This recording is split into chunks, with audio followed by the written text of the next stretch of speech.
Antigua and Barbuda, these two islands have some of the richest history in the Caribbean. There's so much to talk about, so much to see. The people are warm and friendly.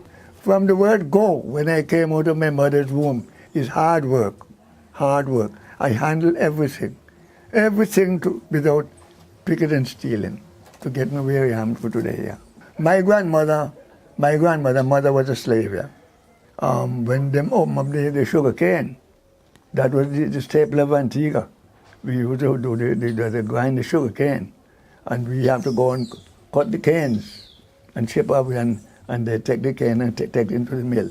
People see the need to maintain their heritage, their knowledge, and it becomes a natural part of them to share and want to give back, you know? When Britain won the war, the battle of Trafalgar and the Battle of Waterloo, the French essentially withdrew their sugar interest and they started growing beet sugar in Europe. So all of the Caribbean sugar in the French islands had little value after that. And so the naval success was so strong that, in a sense, it shifted the power of balance and interest away from the Caribbean. The dependency on sugar to run the industrial revolutions in England and in Europe, it sort of faded away. And then this next thing you know, steamships come on the scene, and the age of sail died in the Caribbean. Before this was built in 1750, it was the first market, Sunday market for the enslaved Africans or the slaves. They used to come here. It's a huge yard from all different villages and sell their produce. In the colonial time period, enslaved peoples from Africa were brought to Barbuda.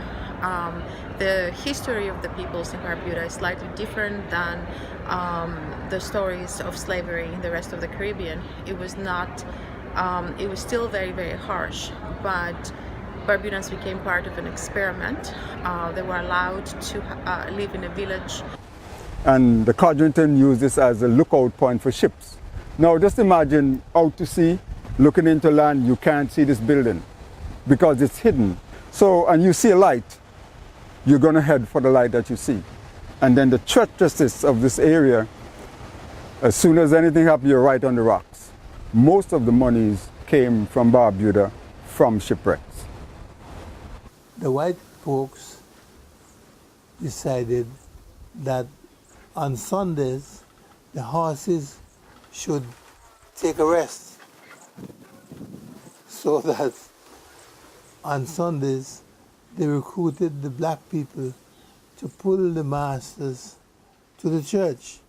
So the Amen Corner was instituted.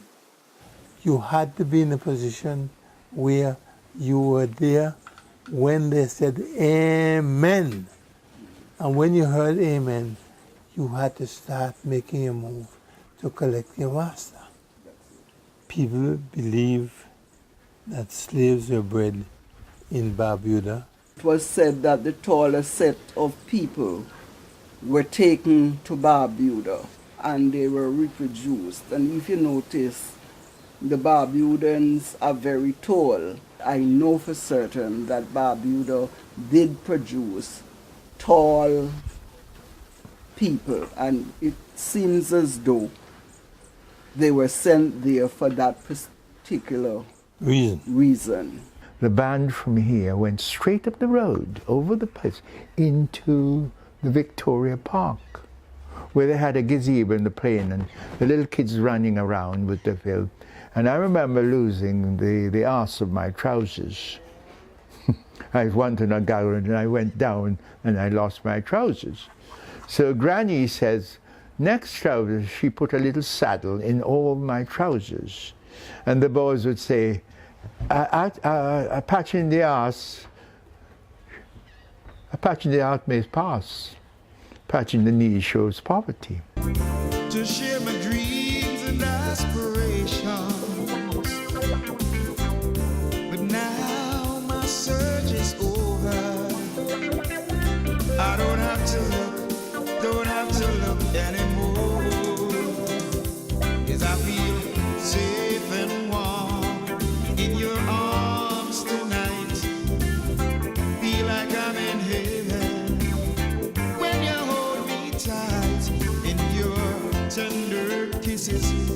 I feel alright.